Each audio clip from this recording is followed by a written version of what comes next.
ferroviária, onde observou a multidão de viajantes e o movimento dos trens. Percebendo, ao longe, um túnel, dirigiu-se para o mesmo. Lá penetrou e observou diversos operários que ali trabalhavam. Era um túnel em que jamais havia penetrado e cuja existência ignorava.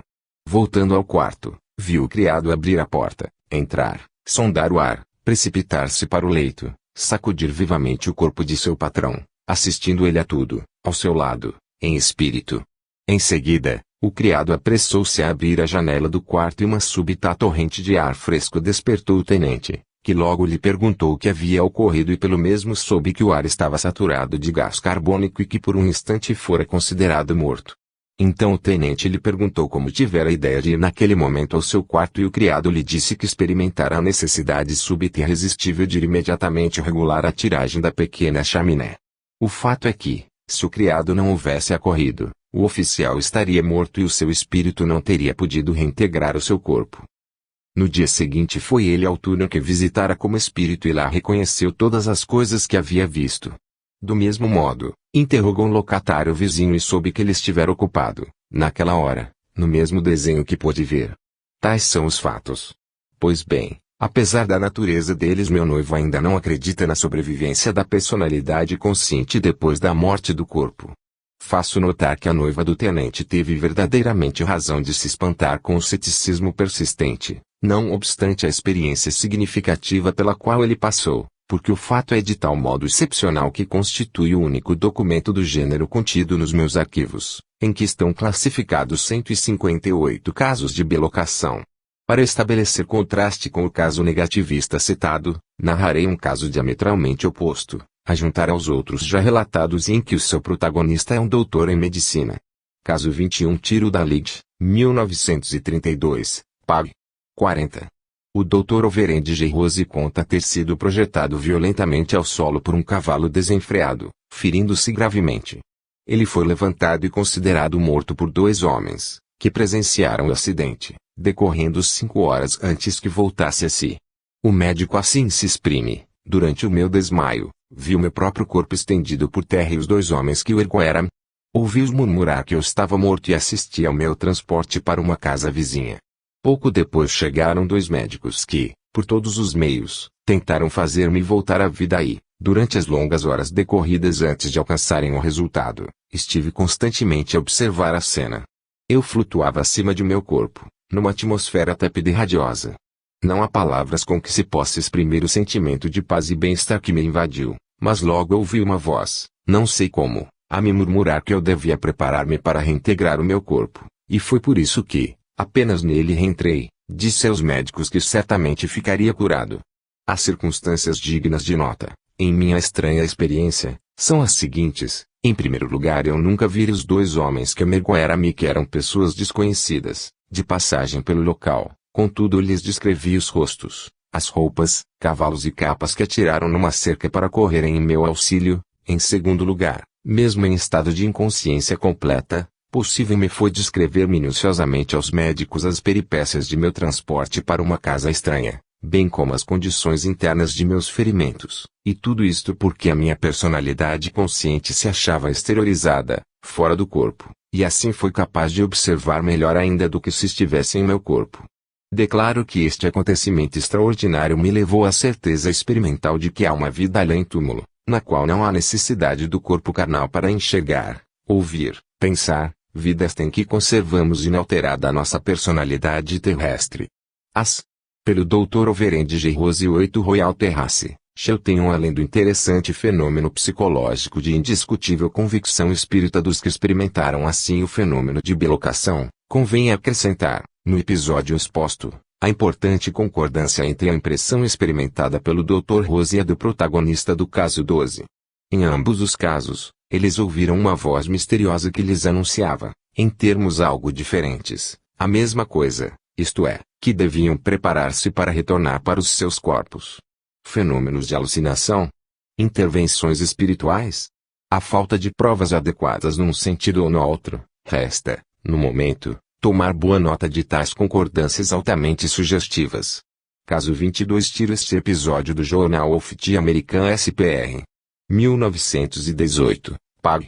629. Trata-se de um caso de bilocação com deambulação à distância, misturado com impressões místicas. O professor Slope conhece pessoalmente a relatora dele, mas se limita a publicar as iniciais de seu nome. A senhora SBL descreve uma longa enfermidade de que padeceu, durante a qual teve um período de crise que quase a arrastou para o túmulo, numa longa fase de catalepsia e de coma. Ela descreve nestes termos as impressões que experimentou durante o seu estado de inconsciência. Minha primeira sensação consciente foi o sentimento de existir, sentimento privado de toda noção de personalidade e de lugar. Senti elevar-me lentamente, como um nevoeiro a subir da terra, e transportar-me ao pé da cama. Em seguida ajuntou-se a consciência de espaço, expressões estas ridículas, mas descrevo o que experimentei, sob a forma de algo de grande como uma cabeça e, enfim, repentinamente, tornei-me eu mesma, flutuando no ar, ao pé da cama. E de lá percebi o meu corpo estendido debaixo do cobertor. Vendo tão lívida e inerte, fui assaltada por inexprimível sensação de terror.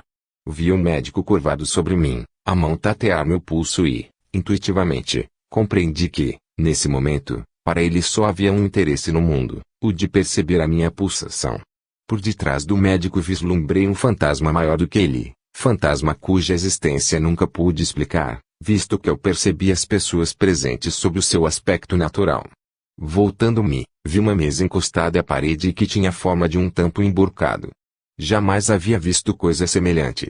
Achavam-se em volta 3 enfermeiras que, com rapidez febril, executavam as ordens do médico. Posteriormente, dirigi-me para a porta, sem mover os pés, deslizando suspensa no ar. Passei por ela, transpus o salão, desci a grande escadaria e achei-me na rua, que me pareceu profusamente iluminada, mas sem nenhum transeunte. Foi nesse momento que me senti invadida por um sentimento de beatitude inefável, a de uma criatura humana possuidora de saúde, beleza, riqueza, reputação e honras, todo o amor e todas as alegrias da vida, sem jamais ter conhecido um aborrecimento, uma dor, um sofrimento, quer físico quer moral, e que, apesar de tudo, não tinha a menor ideia do prazer e da felicidade que experimentava pela primeira vez. Era a perfeita beatitude celeste que eu experimentava nesse mundo em que tudo era perfeito. Só possuo uma filha, única. Pois bem, nesse instante, se assim tivesse permanecido em estado de espírito, não seria isso uma desgraça que a atingisse que também não me poderia afligir, porque eu sabia que nada poderia acontecer que não fosse para o seu maior bem. Eu compreendia que o universo inteiro era sustentado e guiado por um espírito infinito, por um amor ilimitado, por uma sabedoria infinita. Eu sentia que o mal não existia, que as atribulações por que passa toda a criatura eram para ela o caminho que leva à perfeição. Se alguém me houvesse perguntado qual a origem de meu conhecimento da perfeição, que em tal momento me fazia feliz, não o saberia responder. Foi isso, tudo. Perdi conhecimento no ambiente espiritual e despertei no mundo dos terrenos. Nada mais sei e não consigo explicar o que se passou. 3 anos mais tarde, encontrei-me com uma das enfermeiras que me assistiram no hospital e lhe descrevi a mesa, a tampa curiosa que eu vira no estado de inconsciência e perguntei-lhe se, no hospital, havia algo que se lhe assemelhasse. Ela me fixou, atônita, e respondeu, sim, temos aqui dessa espécie de mesas que se deslocam sobre rodas. São assim construídas para impedir a queda, ao chão, de objetos de forma mais ou menos redonda. E sempre as temos perfeitamente equipadas para casos de extrema urgência. A recordação do que me sucedeu é para mim um inexprimível conforto espiritual.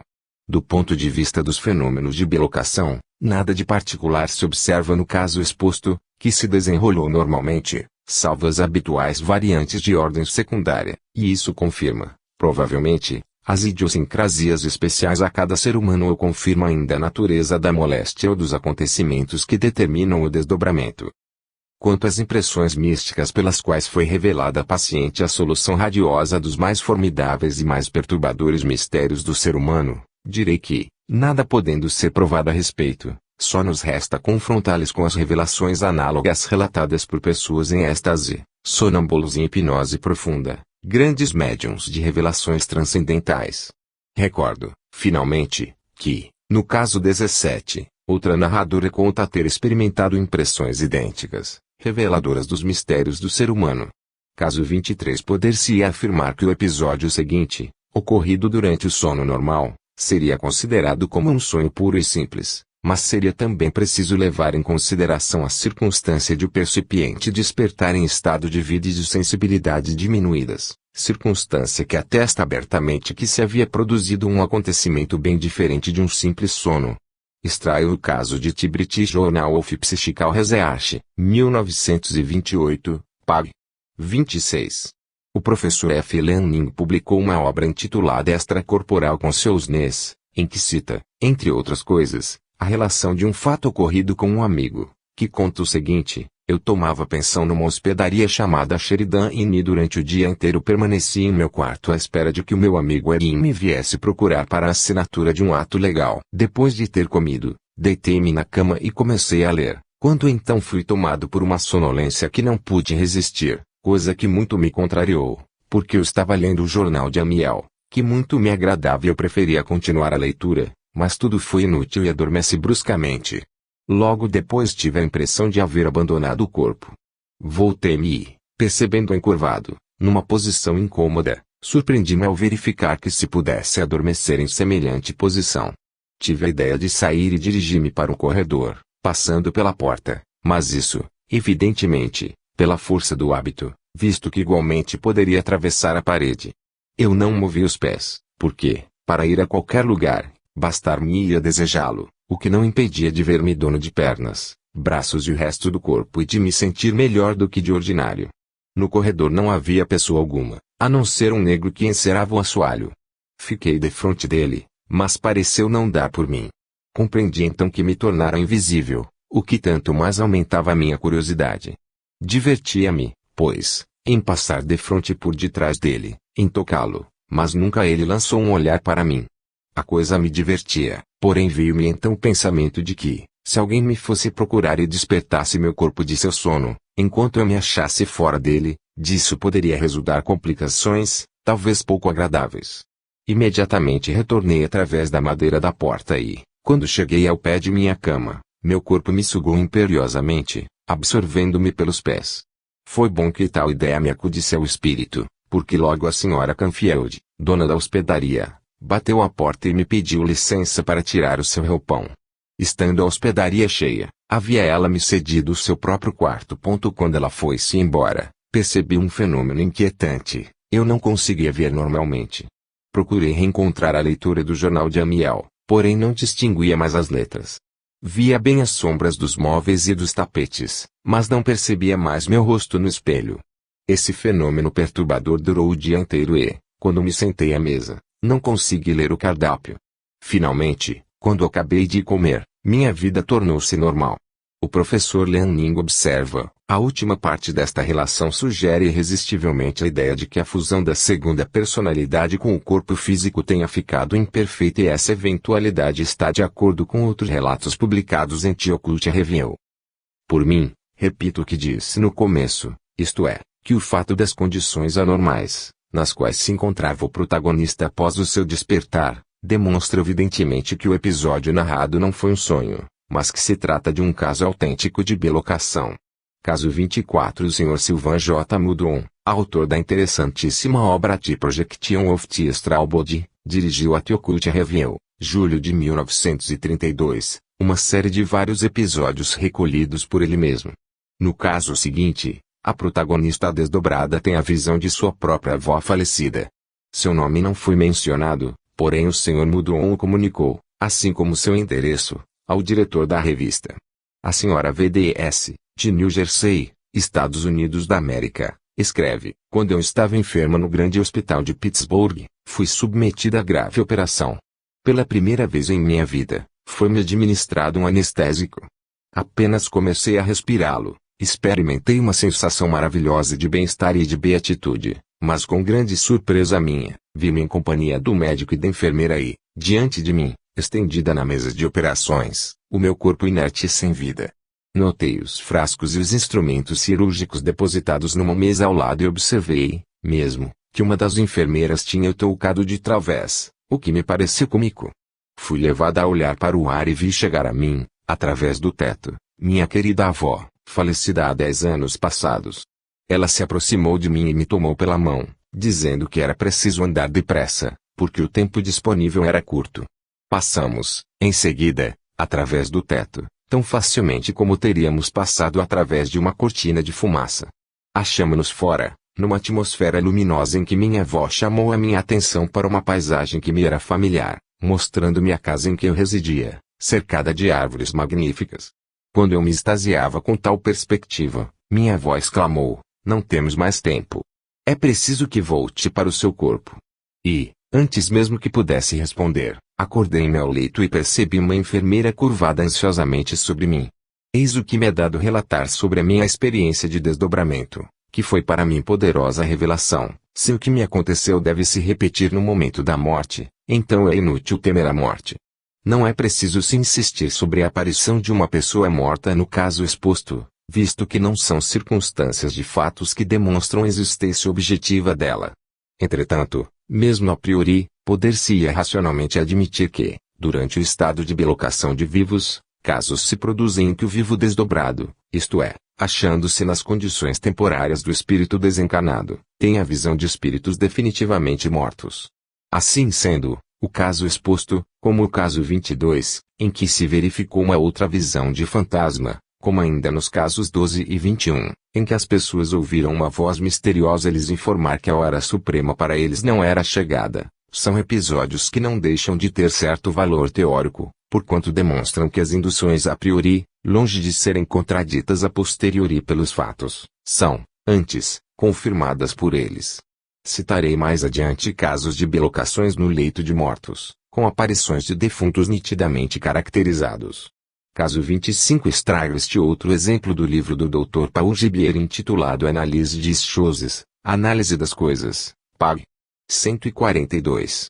Trata-se de um episódio que lhe aconteceu no exercício dos seus próprios deveres profissionais. Escreve ele: o Sr. H. é um grande moço louro, de uns 30 anos de idade, cujo pai era escocês e a mãe russa. É um artista gravador de talento. Seu pai era dotado de faculdades mediúnicas muito poderosas e a mãe dele era igualmente médium. Ainda que nascido em meio espírita, não se ocupava de espiritismo e nada de anormal experimentou até o momento em que ocorreu o incidente em razão do qual veio procurar-me, no início do ano de 1887. Há poucos dias, contou-me ele, entrava eu em minha casa, pelas 10 horas da noite, quando fui tomado por um sentimento de lassidão estranha que eu não explico. Resolvido, entretanto, não me recolher à cama imediatamente, acendi o meu lampião e o coloquei na mesinha de cabeceira, perto dela. Apanhei um cigarro, acendi-o na chama e tirei umas baforadas, depois do que me estendi num sofá. No instante em que ia deitar-me indolentemente de costas para apoiar a minha cabeça na almofada do sofá, senti que os objetos circunvizinhos giravam e experimentei como que um atordoamento, um vácuo. Depois, bruscamente, achei-me transportado para o meio do meu quarto. Surpreendido com tal deslocamento de minha pessoa, do qual não tivera consciência, olhei em torno de mim e o meu espanto aumentou ao máximo. A princípio, vi-me estendido no sofá, molemente, sem rigidez, apenas com a mão esquerda elevada acima de mim e o cotovelo apoiado, com o cigarro aceso, cuja chama via na penumbra produzida pelo quebra-luz de meu lampião. A primeira ideia que me veio foi de que, sem dúvida, estava adormecido e o que experimentava era o resultado de um sonho.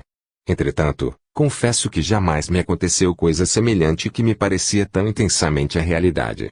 Direi mais, tinha a impressão de que nunca estive tanto na realidade.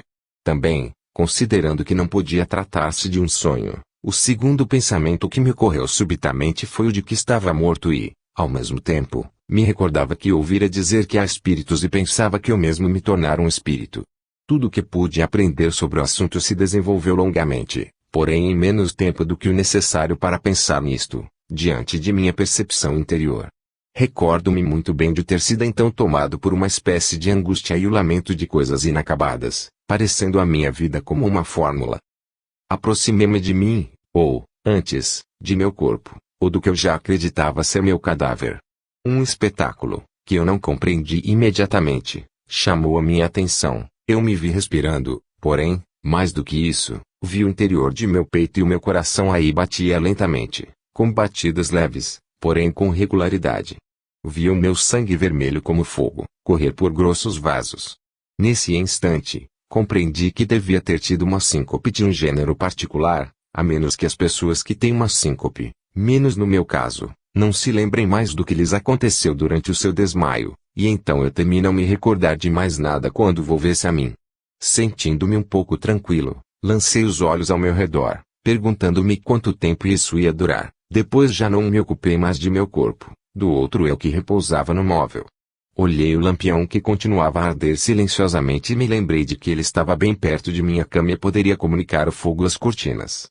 Peguei no botão, na chave da torcida, para apagá-lo, porém, mais uma vez, tive nova surpresa. Segurava perfeitamente o botão com a roseta, percebia, por assim dizer, cada uma de suas moléculas, porém, embora dessas voltas com os meus dedos, estes executavam sozinhos o movimento e em vão eu procurava mover o botão. Examinei-me então a mim mesmo e vi que, embora a minha mão pudesse passar através de mim, eu o sentia perfeitamente e ele me pareceu vestido de branco, se neste ponto não me falha a memória. Depois coloquei-me diante do espelho, em frente da chaminé. Em vez de ver a minha imagem no espelho, reparei que a vista parecia estender-se sem obstáculo e apareceram-me primeiro a parede, depois a parte posterior dos quadros e dos móveis que havia na casa do vizinho e finalmente o interior de seu quarto. Notei a falta de luz nesses aposentos que a vista devassava e vislumbrei claramente um raio da claridade que, partindo de meu epigástrio, iluminava os objetos. Acudiu-me a ideia de penetrar na casa de meu vizinho, que, aliás, eu não conhecia e que se achava ausente de Paris na ocasião. Apenas tive o desejo de visitar o primeiro aposento, achei-me para lá transportado. Como? Não o sei dizer, mas me parece que devo ter atravessado o muro tão facilmente quanto a minha vista o penetrava. Breve encontrei-me na casa de meu vizinho pela primeira vez na vida. Inspecionei os quartos, gravei o aspecto deles na memória e dirigi-me em seguida para a biblioteca, onde notei particularmente vários títulos de obras arrumadas numa prateleira à altura de meus olhos. Para mudar de lugar, bastava o querer e, sem esforço, eu me achava onde queria ir. A partir desse momento já as minhas recordações são mais confusas. Sei que ia longe, muito longe, a Itália, creio eu, mas não saberia dizer como empreguei o meu tempo. O que posso acrescentar, ao terminar, é que acordei às 5 horas da manhã, rígido, frio, no sofá e segurando ainda o cigarro inacabado entre os dedos. Meu lampião estava apagado, com o vidro todo enfumaçado. Deitei-me na cama, sem poder dormir, sacudido por um calafrio. Enfim, veio o sono e, quando despertei, era dia claro. Por meio de um inocente estratagema, no mesmo dia, levei o porteiro a ir ver a residência de meu vizinho para verificar se havia alguma coisa fora de ordem e, seguindo com ele, achei os móveis e os quadros vistos por mim na noite anterior, bem como os livros cujos títulos eu tinha atentamente notado. Não falei nada disso com ninguém, com o receio de passar por louco ou alucinado. Depois de fazer a sua narrativa, o Sr. H. me perguntou: "O que o senhor pensa disso, doutor?" Ele estava sério e parecia muito preocupado com o que lhe acontecera. Expliquei-lhe então que, segundo toda a verossimilhança, era dotado de faculdades realmente extraordinárias e que devia desenvolvê-las. Prescrevi-lhe, para tal fim, um regime adequado, que prometeu seguir rigorosamente, e marcamos, para a quinzena seguinte, um encontro. Ele compareceu mas, ai de mim, veio comunicar-me que estava prestes a casar-se e que não podia dedicar-se a outra experiência que a da vida conjugal, o que, como se sabe, é desfavorável à obtenção das faculdades de desdobramento.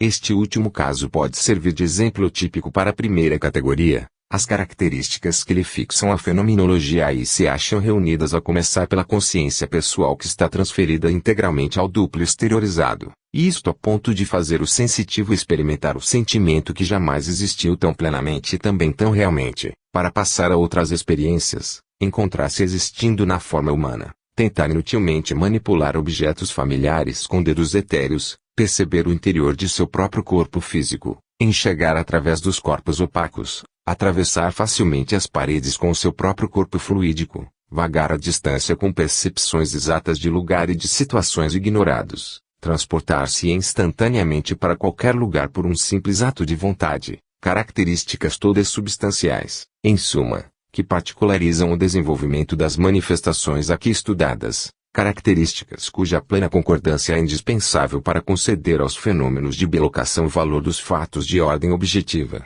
Caso 26. Antes de passar à quarta categoria, desejo citar ainda um exemplo pertencente, pelo seu conteúdo, à terceira, se bem que as modalidades do desenvolvimento dele se distanciem a ponto de dever ser examinado à parte, isto pelo fato de ter se produzido o fenômeno de desdobramento, nesta circunstância, em virtude da intervenção de um espírito, ao mesmo tempo em que se realizavam outros fatos supranormais de ordem excepcional, circunstâncias todas que, do ponto de vista rigorosamente científico, tenderiam a anular o valor do fenômeno de desdobramento em si, visto que possível seria aumentar a hipótese de autossugestão alucinatória atribuída à totalidade dos acontecimentos ocorridos. Daí a necessidade de o classificar à parte, sem prejuízo da fenomenologia aqui estudada, deixando aos leitores o julgamento da natureza, mais ou menos verídica, dos incidentes produzidos. Em todo caso, merece ser citado em razão da personalidade eminente e honesta que o relata. William Stanton Moses narra como, em certo momento, sentiu-se irresistivelmente impelido a escrever automaticamente, coisa que não acontecia já havia vários meses. Sentou-se à mesa e perguntou: "Sou impelido a escrever. Qual é, pois, um dos amigos que está aqui presente? Que deseja ele?" E lhe foi ditado: "Salve, amigo. Que a bênção de Deus esteja sobre ti. Desejamos tratar de uma questão de grande importância aí, para fazermos em condições de transmissão segura, abriremos ainda esta vez os teus sentidos interiores e fecharemos os teus sentidos corporais a toda influência, a fim de que permaneça separado do mundo. Em tais condições, ser-nos-á fácil utilizar o teu corpo para transmitir os nossos pensamentos e tu, ao mesmo tempo, poderás conversar conosco face a face. Conserva-te passivo e não perguntes nada." Imediatamente ele recebeu a comunicação anunciada que pouco importa transcrever aqui. Eis em que condições obteve. Escreve Moses: "Enquanto era ditada a mensagem, meu espírito se achava separado do corpo, de modo que eu examinava, à distância, minha mão a escrever." A importância dos fatos é tal que precisa de uma exposição minuciosa e atenta do que se passou. Eram 2h30 da tarde e eu me achava sozinho em meu quarto. Repentinamente senti vontade de escrever mediunicamente, coisa que já não me sucedia há 2 meses. Sentei-me à mesa e a primeira parte da mensagem foi escrita rapidamente, depois do que passei provavelmente ao estado de transe. Minha primeira recordação foi a de ter me visto em espírito, junto de meu corpo, que vi sentado à mesa, tendo a pena entre os dedos e a mão no papel. Observando tudo com imensa estupefação, notei que o corpo físico estava unido ao corpo espiritual por um cordão fino e luminoso e que os objetos materiais pareciam ser sombras, ao passo que os espíritos presentes pareciam sólidos e reais. Por detrás de meu corpo material achava-se Rector Espírito, com uma das mãos em minha cabeça e a outra superpondo a mão direita empunhando a pena. A pouca distância encontrava-se Imperator, com alguns espíritos que há muito se comunicavam comigo e depois ainda outros espíritos que eu conheci, dispostos em círculos e observando atentamente a experiência. Do teto, ou, antes, através do teto, espalhava-se uma luminosidade infinitamente doce e, por intervalos, raios azuis dardejavam o meu corpo. Cada vez que tal se produzia, eu via o meu corpo fremir e sobressaltar, era um meio de saturação e revigoramento dele. Observei, além disso, que a luz do dia era diluída, que a janela parecia escurecida e que a luminosidade que permitia enxergar era de origem espiritual. Imperator explicou que eu estava assistindo a uma cena real, que me era oferecida para me instruir sobre o modo de operar dos espíritos. Vi Rector ocupado em escrever, mas a ação não se produzia como eu imaginava, isto é, guiando a minha mão e impressionando o meu espírito, mas sim projetando um raio de luz azul sobre a pena, força que assim projetada provocava o seu movimento, que obedecia à vontade do espírito dirigente. Com o intuito de me provar que a mão não passava de um simples instrumento, não essencial à ação, foi-me a pena arrebatada da mão e permaneceu na mesma posição por efeito de um raio luminoso projetado sobre ela que, para maior surpresa, continuou a se mover, escrevendo sozinha, maravilha que me arrancou uma espécie de grito, sendo logo advertido de que deveria permanecer tranquilo e não perturbar a gênese dos fenômenos. Resultou daí que grande parte da mensagem obtida foi efetivamente escrita sem o auxílio de mãos humanas e sem nenhuma intervenção de meu pensamento e de meu espírito, mas me foi explicado que não era fácil escrever assim, sem o auxílio do organismo humano, e que a ortografia das palavras escritas em tais condições seria incorreta. De fato, tive ocasião de verificar que tal acontecera com a parte da mensagem assim conseguida. Passado certo tempo, ordenaram-me que eu reentrasse em meu corpo e imediatamente tomasse nota de quanto havia visto. Já não me recordo do instante em que tal aconteceu, presumindo que o meu espírito tornou a passar pelo estado de transe. No momento em que redijo estas notas, só sinto leve dor de cabeça. Estou absolutamente certo do que aconteceu e o transcrevo lentamente, exatamente, sem o menor exagero. Posso ter omitido certos fatos, mas nada alterei, nada acrescentei. Depois de ter escrito isto, dirigiu o reverendo Moses a seguinte pergunta ao seu espírito guia: desejo saber se tudo o que eu vi foi real ou fui eu vítima de uma ilusão e lhe foi ditado: o que acabas de escrever é verdade, tudo se passou tal qual escreveste. Quisemos ensinar-lhe que a matéria não é nada e que o espírito é tudo. Esforça-te por aproveitar a lição. Nada podemos acrescentar no momento. Aguarde. Obras póstumas, Spirit Teachings Zenlid, 1889, pág. 559. Tal é o relato de Moses, de onde emergem, entre outros, o fenômeno do desdobramento com visão de seu próprio corpo, o da transferência do corpo etéreo ao plano da existência espiritual com a visão de outros espíritos e finalmente o fenômeno da escrita direta produzido diante de Moses no estado de vigília normal, consciente. Não obstante a sucessão de fenômenos tão extraordinários, ainda não é chegado o momento de formular induções científicas a respeito. O melhor que se tem a fazer é registrá-los para preparar materiais brutos para os futuros pesquisadores. No momento, como já expliquei, os investigadores de temperamento rigorosamente científicos serão tentados a considerar o todo como um exemplo de autossugestão alucinatória e nada mais. Outros, mais versados nos fenômenos de exteriorização da sensibilidade, considerarão tudo isso como uma mistura de autossugestão e de verdade. Nada, penso eu, porá em dúvida a boa-fé de cada narrador.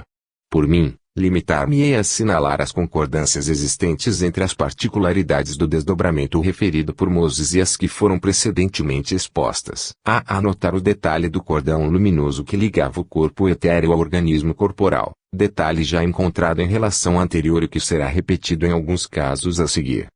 Quarta categoria. Casos em que o fantasma desdobrado só é percebido por terceiros. Nesta categoria acham-se incluídos exemplos de diversas naturezas de valores teóricos bem diferentes. Tudo isto porque não é ainda possível excluir dele alguns episódios variados, suscetíveis de serem elucidados quer pela hipótese do desdobramento, quer pela hipótese da telepatia. Não é possível evitar esse inconveniente até o dia em que o progresso das disciplinas metapsíquicas permita demarcar claramente as fronteiras a serem traçadas para cada hipótese, fronteiras que são, no momento, bem incertas e bastante discutíveis, de modo que é lícito a qualquer um estender, à sua vontade, o círculo de suas investigações. Creio, entretanto, ser oportuno acrescentar a respeito que publiquei recentemente, vezes seguidas em diversas revistas, uma proposição para a solução desta questão perturbadora, proposição fundada na análise comparada e graças a qual os limites do campo, onde se pode exercer a telepatia, estão nitidamente fixados. Minha proposição permitia às pesquisas psíquicas fazer sério progresso para a solução definitiva do vasto problema da gênese dos fenômenos em questão, ver principalmente o meu longo estudo em La Revue Spirit de março a abril de 1934. Tenho a esperança de que minha proposição, para a solução do formidável problema, dará os seus frutos em um futuro que não se acha longe, todavia abstenho-me, no momento, de tomá-la em consideração. Resulta daí que a incerteza teórica, aqui estamos encurralados pela existência de uma hipótese telepática que ainda não está circunscrita pelos limites que lhe competem, faz que, se um grupo especial de casos pertençam manifestamente à presente categoria, eles não revestem, por ora, um grande valor teórico. Felizmente, porém, existe um grupo de fenômenos de desdobramento no leito de morte, os quais, percebidos, coletivo e sucessivamente por diversas testemunhas, excluem a hipótese telepática sob todas as formas, ao mesmo tempo em que os outros excluem a hipótese alucinatória, de sorte que constituem boas provas que concorrem, com eficácia, para demonstrar, com as outras citadas anteriormente, a existência objetiva dos casos de bilocação. Começo por narrar exemplos que representam as características menos variadas da fenomenologia em questão, para chegar, em seguida, a outras que melhor correspondem à tese em apreço.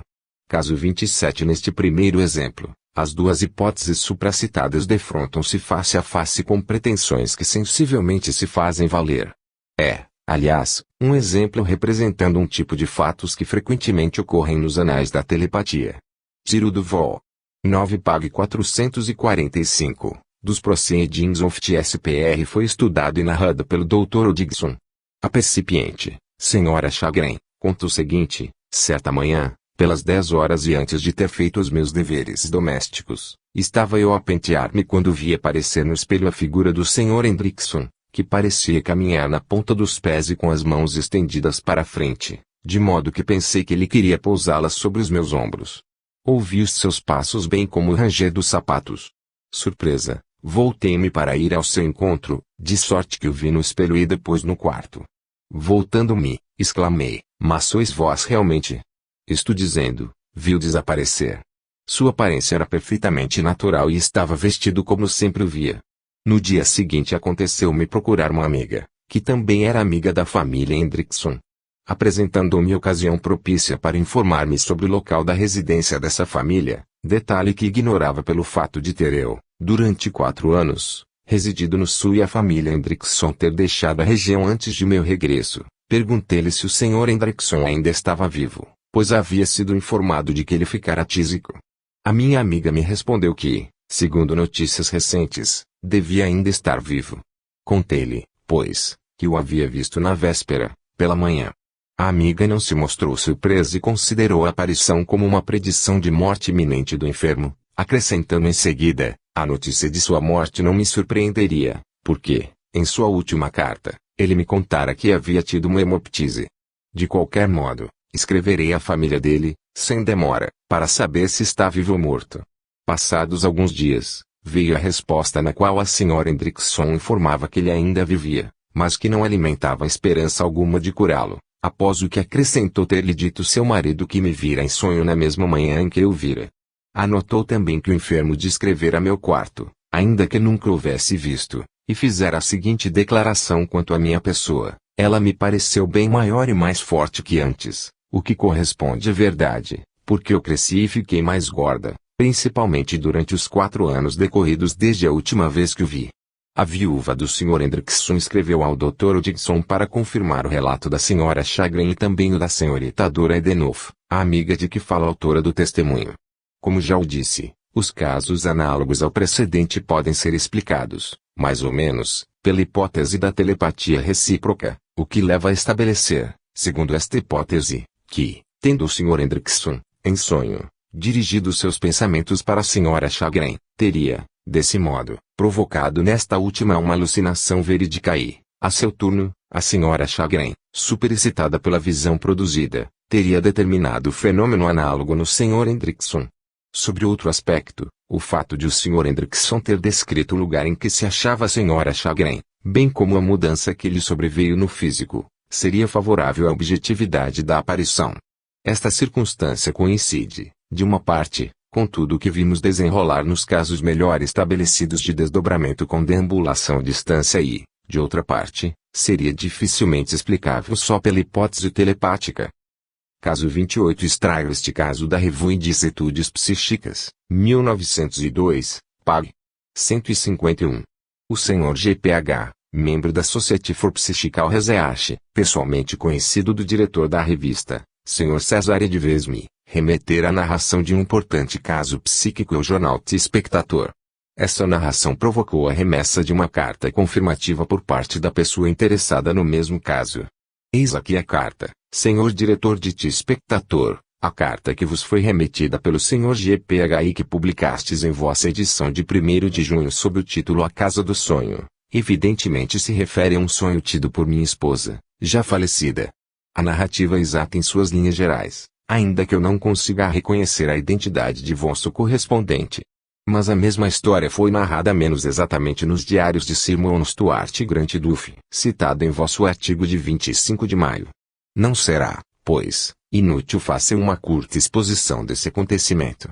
Poucos anos passados, minha esposa sonhou por diversas vezes com uma casa cujos arranjos interiores descreveu com todos os detalhes, não obstante não ter tido ideia alguma da localidade em que se achava ela situada. Mais tarde, em 1883, aluguei de Lady B, durante o outono, uma casa nas montanhas da Escócia, cercada de terrenos para caça e de tanques para pesca. Meu filho, que então se encontrava na Escócia, tratou do negócio, sem que minha esposa e eu a conhecêssemos. Quando, enfim, para lá fui sozinho, a fim de assinar o contrato de locação e tomar posse da propriedade, Lady B ainda habitava. Ela me disse que, esperando que não me aborrecesse, se sentia no dever de prevenir a respeito do dormitório que ela habitualmente ocupava, o qual, de certo tempo para cá, era assombrado por uma pequena dama que aí fazia contínuas aparições. Como eu era por demais cético sobre tais coisas, respondi que grande seria a minha satisfação de travar conhecimento com sua visitante fantasma.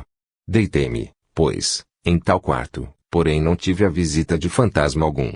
Mais tarde, quando a minha esposa chegou, ficou muito surpresa reconhecendo na casa de seu sonho. Ela percorreu inteiramente e verificou que todos os detalhes correspondiam ao que tantas vezes via em sonho, mas, quando desceu ao salão, disse, não pode ser esta a casa com que sonhei, visto que tinha ela, ainda deste lado, uma série de quartos que faltam aqui. Responderam-lhe logo que os referidos aposentos existiam realmente, mas que neles se penetrava pelo salão, e, quando lhe foram mostrados, reconheceu perfeitamente todos os aposentos. Ela disse parecer-lhe que um dos aposentos do edifício não era quarto de dormir quando visitou em sonho. Efetivamente, verificou-se que o aposento em questão fora ultimamente transformado em dormitório. 2 ou 3 dias depois, minha esposa e eu visitamos Lady B como não se conhecessem ainda. Apresentei uma outra e Lady B exclamou logo, cá está. Sois a dama que aparecia em meu quarto de dormir. Não tenho explicações a dar desse acontecimento. Minha esposa não teve, durante o resto de sua vida, nenhum sonho dessa espécie, que alguns hão de classificar de coincidência notável e que os escoceses chamarão de dupla vista. Minha querida esposa seria certamente a última pessoa no mundo que deixaria a imaginação seguir o seu curso. Posso, pois, garantir, como podem fazer outros membros da família, que ela pôde dar uma descrição exata e detalhada de uma casa arranjada de um modo todo especial e isto bem antes que ela e os outros membros da família soubessem que existia a referida propriedade. Podeis livremente dar meu nome às pessoas que se interessam seriamente pelas pesquisas psíquicas e que poderiam desejar outras informações a respeito. Para esse fim, junto meu cartão de visita. O Sr. G.P.H. forneceu ao diretor da revista o prenome e o sobrenome de Lady B, que pertence à mais alta aristocracia da Escócia. No caso exposto, a hipótese telepática é pouco verossímil pela falta de relação afetiva ou de simples conhecimento entre o agente e o percipiente. A esse respeito, convém rever, resumidamente, as conclusões a que cheguei em minha precedente demonstração referente aos limites entre os quais se exerce a telepatia, demonstração que se atém precisamente à circunstância das mais importantes, isto é, que o processo da análise comparada, aplicado ao material imenso dos fatos acumulados em 80 anos de investigações, faz emergir uma lei psíquica literalmente fundamental à qual estão submetidas todas as manifestações supranormais de ordem intelectual, a lei da relação psíquica, em virtude da qual as comunicações telepáticas, seja qual for a forma entre um sensitivo ou um médium de uma parte e um indivíduo distante de outra parte, só podem produzir-se quando uma das 3 condições seguintes se verifica. Quando existem relações de conhecimento pessoal entre o sensitivo ou médium e o indivíduo afastado, na falta do que deve existir entre os experimentadores alguém que conheça pessoalmente o indivíduo distante e, ainda na falta deste, um objeto longamente usado pelo indivíduo em questão, psicometria, e enviado ao sensitivo ou médium, fica, pois, entendido que, se não for preenchida nenhuma destas condições, a relação psíquica à distância não pode se estabelecer entre pessoas vivas nem sob a forma telenésica a leitura à distância na subconsciência de outrem, o que, do ponto de vista das comunicações com os espíritos, equivale a dizer não nos esqueçamos disto que os casos de identificação pessoal dos defuntos, que viveram obscuramente desconhecidos do médium, não seriam explicáveis com as faculdades supranormais subconscientes e, consequentemente, obrigam logicamente, inelutavelmente, inexoravelmente, a dar lugar quer se queira ou não à interpretação espírita dos fatos. A esse respeito não é inútil recordar que os casos de identificação pessoal dos defuntos desconhecidos do médium e das pessoas presentes sempre se produzem em grandes números, nas experiências mediúnicas. Isto posto, não há pessoa que não veja que enorme importância teórica tem o fato que circunscreve, de forma bem definida, o domínio legítimo no qual conseguem exercer-se as faculdades telepáticas. Com efeito, isto equivale a reconhecer que a prova experimental da sobrevivência do espírito humano está desde já cientificamente estabelecida. Referindo-me ao caso em apreço, observo ainda que, fora das considerações expostas, encontram-se incidentes precisos de reconhecimento de lugar e de móveis em sonho, e isto combinado com a identificação da pessoa cujo duplo apareceu nesses mesmos lugares, incidentes todos de que se podem extrair presunções favoráveis à hipótese de desdobramento com deambulação à distância, de sorte que esta hipótese não poderia certamente ser banida do número das probabilidades, e menos ainda quando se considera o episódio em suas relações com outros fatos análogos, porém muito mais sugestivos, narrados antes. Acrescentamos que o episódio narrado apresentado pode ser também encarado como exemplo de precognição, considerando que a casa visitada, em sonho, pela esposa do narrador era a mesma em que deveria residir muitos anos depois, circunstância que, se não acrescenta nada em favor da hipótese de desdobramento, não precisa menos os limites da hipótese telepática. Nos 4 seguintes casos, há também o elemento de precognição que aí se acha sob a forma de precognição de morte para os indivíduos que se desdobram. Em tais circunstâncias, se levam em conta as modalidades segundo as quais se desenvolvem os mesmos casos, o elemento premonitório apresenta algum valor indutivo a favor da hipótese de desdobramento, e mais ainda se considera que os casos verdadeiramente típicos desta natureza se produzem em condições análogas de extremo relaxamento vital do sujeito e, com mais frequência, nas moléstias graves, pouco importa sejam elas declaradas ou ignoradas, que ameaçam a existência. Em presença deste, bem como de outros indícios sugestivos fornecidos pelos fenômenos em questão, indícios muito sutis e bastante intuitivos para poderem ser concretizados em fórmulas verbais, repito que a sua interpretação, no sentido aqui indicado, é legítima, todavia com a condição de não as isolar, mas de as considerar como uma massa homogênea de outros fenômenos análogos, porque eles não têm uma significação precisa e evidente senão quando se empreende a analisá-los e interpretá-los de modo cumulativo, o que negligenciam sistematicamente fazer os críticos de tendências diversas. Caso 29 trata-se de um caso assaz notório, visto ter acontecido com um eminente sábio inglês, o naturalista Dr. G.J. Romanes. E é por isto que me apraz reproduzi-lo, apesar de ser bastante conhecido. Tomo ao volume 11, pag. 440, dos Proceedings of TSPR. O Dr. Romanes narra assim o acontecimento, para o fim de março de 1878, pela meia-noite, num momento em que estava acordado, pareceu-me ver abrir-se a porta situada defronte da cabeceira da cama e entrar uma forma branca que, passando bem perto de mim e se firmando nos pés, estacou à minha frente, de modo ter visto que ela trazia a cabeça e o corpo envolvidos em véus brancos. Erguendo subitamente as mãos, essa forma levantou os véus que lhe ocultavam o rosto e então, como que enquadrada por suas mãos, apareceu-me o rosto de minha irmã, que se achava de cama, doente, desde algum tempo, na mesma casa. Chamei-a, gritei-lhe o nome com força e assim a vi instantaneamente desaparecer. No dia seguinte, e certamente devido à impressão que sobre mim produziu o acontecimento, chamei o Dr. W. Jenner, que diagnosticou só restarem alguns dias de vida a minha irmã. Com efeito, ela durou apenas uns dias. Eu gozava de excelente saúde e não sentia ansiedade alguma. Minha irmã era assistida pelo médico habitual da família e esta não suspeitava da gravidade de sua moléstia, de modo que eu não me preocupava mais com a enfermidade de minha irmã do que ela própria. Nunca tive, nem antes nem depois, uma experiência dessa natureza. Também desse acontecimento, se quiser considerá-lo individualmente, a interpretação telepática pode bastar para lhe dar razão. Neste caso, necessário seria supor que o eu consciente da enferma tivesse percebido a iminência de sua morte, contrariamente à personalidade consciente que não suspeitava nada disso, percepção que teria despertado nela o sentimento de ternura pelo seu irmão do qual ia se separar e determinado, por aí, no espírito deste, o desenvolvimento da alucinação telepática. Essa alucinação teria assumido formas mais ou menos dramáticas ou simbólicas por efeito do determinismo associativo no percipiente, sujeito. Tal é a interpretação telepática do caso. Quanto à outra interpretação de que talvez se tratasse de um fenômeno espontâneo de desdobramento relacionado com a moléstia que ameaçava a vida da paciente, ela se apresenta tão clara e tão evidente, porque conforme ao que se passa em outros fenômenos de desdobramento, que dispensa outros esclarecimentos ou comentários. Caso 30 Tiro, como anterior, de um estudo de Myers publicado nos Proceedings of TSPR. Vol. 11, Pag. 448. Foi recolhido e estudado por Gurney. A percipiente, senhora Sophia Chapronieri, assim se expressa, achava-me no meu quarto de dormir e me despia com auxílio de minha camareira, senhora Gregory, que estava a meu serviço há uns 41 anos. Quando ela me tirava o bracelete, vi aparecer, de repente, por detrás dela, uma forma que se lhe assemelhava.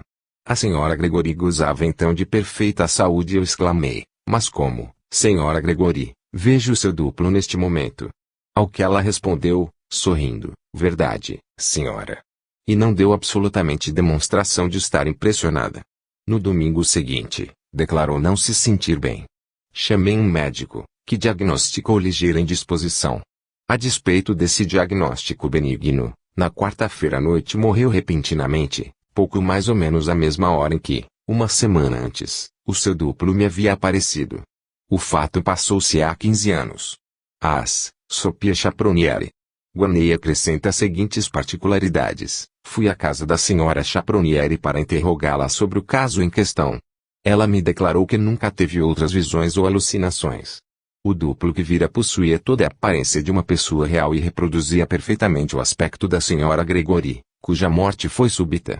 Ela estava ligeiramente indisposta havia 2 dias, mas a indisposição não causava preocupação porque ela continuava a comer com apetite.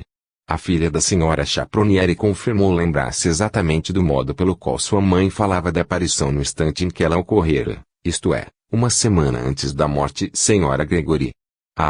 E Gurney. Em substância, este caso não se diferencia do precedente e comporta os mesmos esclarecimentos, tanto do ponto de vista telepático como do ponto de vista do desdobramento. Caso 31 faz parte de um interessante estudo sobre as premonições e foi publicado pela senhora Sedgwick nos Proceedings of TSPR. Vol. V. Pag. 295. O relator, Sr. W. T. Catleug, residente em Chelsea, escreveu nestes termos, em data de 19 de dezembro de 1883, Senhor, o vosso artigo em T-Standard faz surgir em minha lembrança de um acontecimento ocorrido há 5 anos e precisamente 5 semanas antes da morte de minha primogênita. A pobrezinha nunca foi robusta e, para melhor protegê-la, coloquei a sua caminha encostada ao meu leito. Minha esposa estava então enferma, razão por que sempre conservávamos uma lâmpada acesa no quarto. Na noite em questão, eu dormia com as costas voltadas para minha filhinha, quando fui acordado por um súbito toque no ombro. Voltei-me repentinamente, pensando que a pequena me chamara, e nitidamente percebi o seu duplo espiritual que se elevava lentamente da cama, ajoelhada e de mãos postas, como se estivesse a orar. Atravessou meu espírito o pensamento de estar morta e então pousei a mão sobre a sua testa, que achei quente, e verifiquei que respirava regularmente. Observei ainda que os seus braços não haviam saído debaixo do cobertor e que o seu corpinho estava inteiramente coberto. No dia seguinte, tomei nota do acontecido no meu diário, convicto de que se tratava de um anúncio de morte da menina.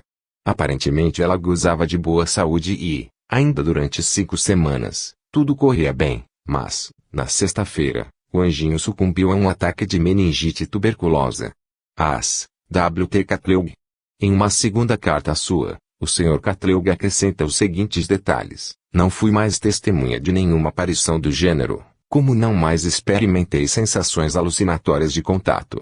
Devo fazer uma ligeira correção na relação enviada, consultando o meu diário correspondente ao ano de 1879, verifiquei que a inexplicável sensação de toque no ombro, com a visão que se lhe seguiu, aconteceu no dia 1º de fevereiro, à 1h30 da madrugada, do que resulta que a minha filhinha adoeceu 6 semanas depois do acontecido e não 5.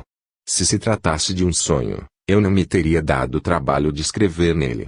Afirmo absolutamente que eu fui acordado por um misterioso toque no ombro, como afirmo que o quarto estava iluminado e que, quando me voltei, vi a forma espiritual da criança erguer-se lentamente de sua caminha, tão natural que me parecia viva e que, finalmente, a vi desaparecer repentinamente.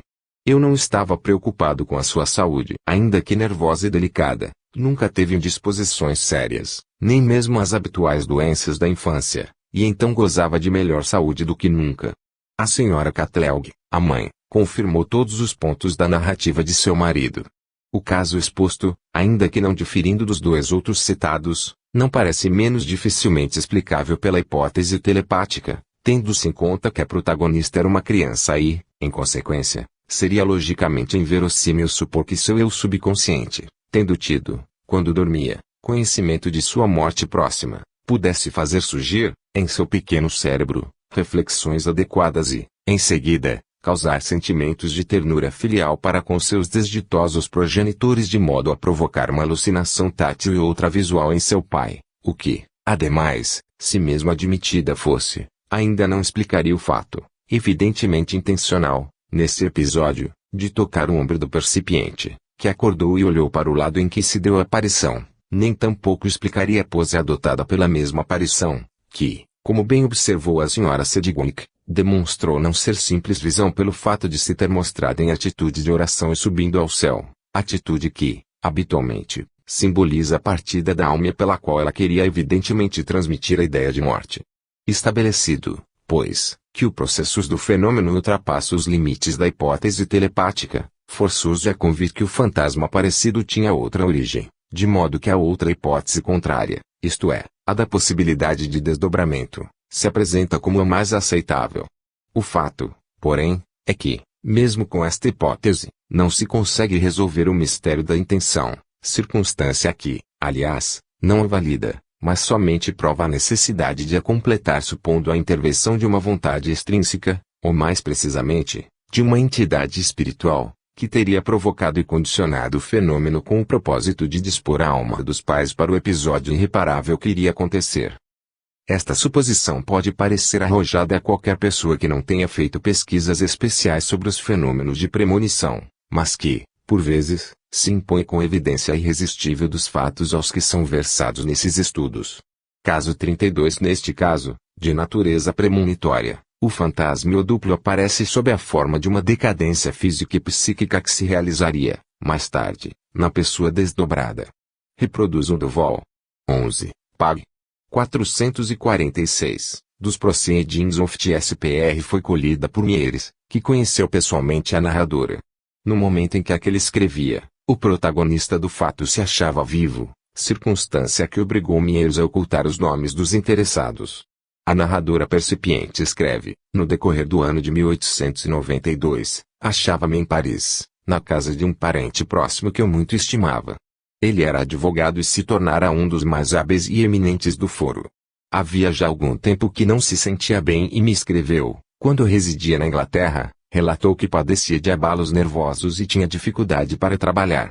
O conteúdo de sua carta inquietou-me, razão pela qual lhe prometi ir à sua casa, alegando que a mudança de clima me seria proveitosa. Segui para Paris e fui hospedado em seu magnífico apartamento do Boulevard Haussmann. Ele é solteirão e só tem a seu serviço um criado, que, segundo o costume parisiense, não dorme no mesmo apartamento, mas em um quarto especial no quinto andar. Assim, eu ficava só durante a noite e os nossos respectivos quartos estavam situados nos dois extremos do corredor, de modo que uma série de outros aposentos estavam interpostos entre os nossos. Pouco tempo depois da minha chegada, recebi um pacote de cartas importantes a consultar e também um pedido para traduzir um artigo médico em francês. Não tendo podido traduzi-lo durante o dia, resolvi fazê-lo logo que o meu parente estivesse deitado, porque habitualmente se deitava cedo. A noite estava fria, motivo pelo qual resolvi fazer a tradução na cama. Em primeiro lugar, li algumas cartas e em seguida tratei da tradução com auxílio de um dicionário, porque alguns termos técnicos franceses me eram desconhecidos. Exponho todos esses detalhes com o único fim de mostrar o quanto estava meu espírito absorvido pela tarefa empreendida e que eu estava não só acordada, mas tinha a mente livre de qualquer preocupação pela saúde de meu parente, no qual eu não pensava. No momento em que eu traduzia rapidamente, vi, de lado, como ordinariamente se enxerga sem levantar os olhos, abrir-se lentamente a porta do quarto e, como só poderia tratar-se de meu parente, pensei que ele se sentia nervoso e precisava de minha companhia, de modo que, sem mesmo levantar os olhos de meu trabalho, lhe disse, mas, aproxima-te. Estou deitada.